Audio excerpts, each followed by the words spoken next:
Hey everybody, this is Barry with Christenson Transportation, where the truckers truck.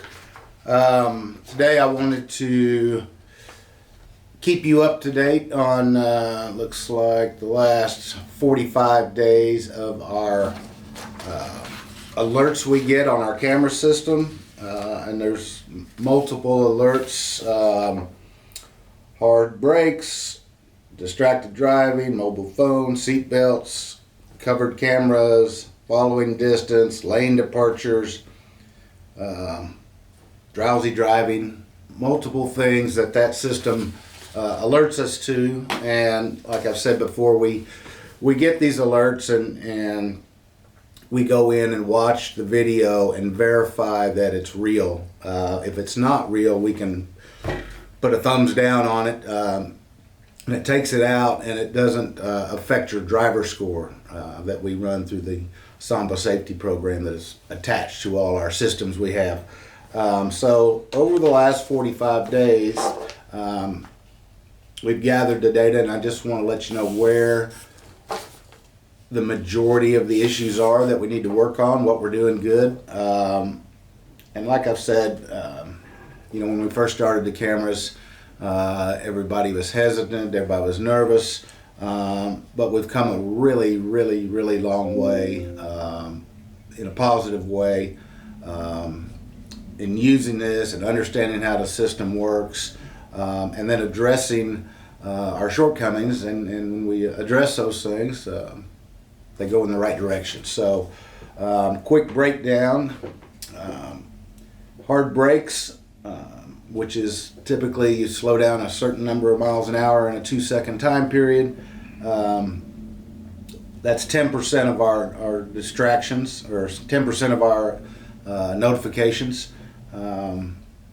Rolling stop, that's the gradual, I'm almost stopped, nobody's here, I'm just gonna go. Could be in a Walmart parking lot, I don't know. That's 5%. Mobile phone usage, 10%. And again, that can be on the parking lot when you're moving. That's come down a long way, so good job. And typically that's just a handful of individuals that we have to address that are probably new, that don't understand how serious we take these things, or they've never had inward facing cameras and they've just been getting away with it, and now we don't. Seatbelt. Surprisingly enough, with as much information put out there on the statistics on how many people survive a crash if they have a seatbelt versus if they don't have a seatbelt, it's kind of disappointing that we still have to harp on this. And it's just a habit. They say it takes 30 days to do something, then you do it the whole time. It's just start training yourself to put that seatbelt on. It's not that uncomfortable. You can get a big fluffy thing up there if you want to. That is 20%, so that's a pretty high number. It's the second highest category we've got. Cameras covered, down to 5%, and that's just, again, people that we're not watching you. Those systems shut off a minute after you turn the truck off on the inside camera. So there's just hesitancy. They cover it up at night just to reinforce their fear of us watching, and then they forget to take it off, and it records it. Maybe one time that day where this system says, tell me who's got their camera covered, and if you haven't taken it off, it's going to get you. So once again, we're not watching. It's there for your protection. Leave the camera cover off. Following distance. This is a good one. We only have 4% of our violations are following distance. And that's good, because some of these are for your benefit, the seat belts, things like that. The following distance, those are pure safety related things. So keep that following distance, allow for the people in front of you to do something, allow for them to slow down, change lanes, just increase that. That's all about safety. So we're doing really well on that. Drowsy driving, that's only 1%, and that's just looking for your eyelids and watching down. So very good on that. Distracted driving, number one category. I don't know what we're doing. It doesn't break this down. We haven't recorded it in every instance of what were they doing. But typically, you're staring out the window too long. Eyes are not on the road,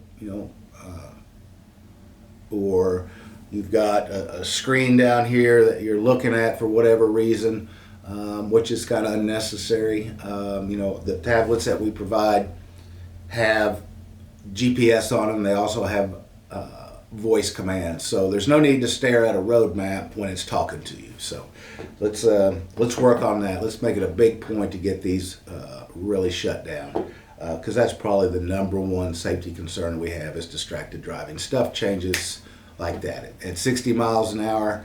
How quick, a second or two, how far you move down the road, and what can happen in that time frame. So let's really work on that. We're going to be paying close attention to this and addressing these issues to try to fix them, because like I said, whatever we focus on, we fix.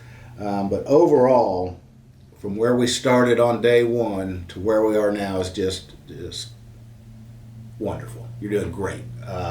So these are, when we start things and somebody has a violation, and they may have 50 of them, and we tell them, we say, hey, quit doing that. And the next time we say, hey, you still did it, but they only had one. So you got to give credit where credit's due. So if we start up here, we have a bunch, and we number it down to a few, we've done a good job, and we can really just fine tune it at that point. So overall, good job. Keep up the good work, because our motto is, safety takes priority, and this helps us focus and maintain that priority. So thanks for being here. Thanks for being safe, keeping us safe, keeping everybody else safe. And thank you.